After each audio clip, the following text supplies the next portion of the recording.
大家好，我是小鹅。今天用最普通的南瓜分享一道特别好吃的水煮南瓜饼，营养好吃，关键做法也超级简单，做上一次可以吃上1星期。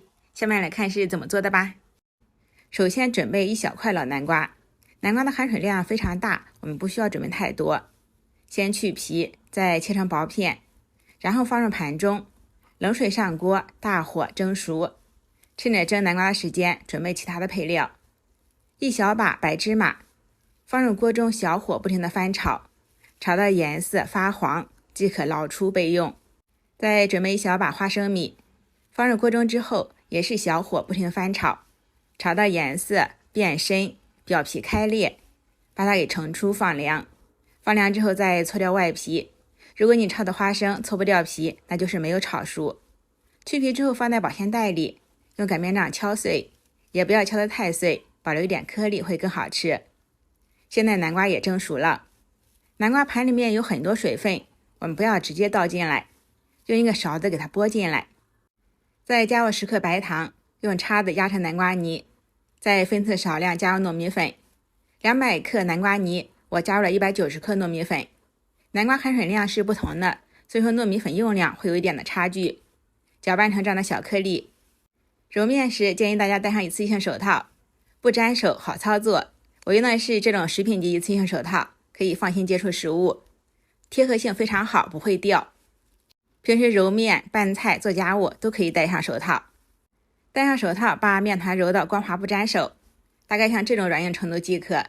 现在揪一小团面，大约像鸡蛋黄那么大，先放在掌心攥瓷实，然后再揉圆，然后压扁，一个南瓜小饼就做好了。准备一个干燥的盘子，里面撒上一层干糯米粉防粘，再依次放入做好的南瓜小饼，两之间留上一点空隙，防止粘连。我一般每次都会多做一些，把它放入冰箱冷冻保存，到时候可以煎着吃、蒸着吃、煮着吃或者炸着吃，都非常的简单、方便、好吃。今天呢是分享煮的吃法，提前烧锅开水，水开之后放入南瓜小饼，用铲子轻轻推动，防止南瓜饼粘到锅底，盖上盖子，大火煮，慢慢的南瓜饼就会全部浮起来。浮起之后再煮上2分钟左右。在南瓜饼刚浮起来的时候，我们另起锅熬糖浆，1勺红糖，2勺清水，先把红糖搅拌至融化，最小火把糖浆煮至粘稠。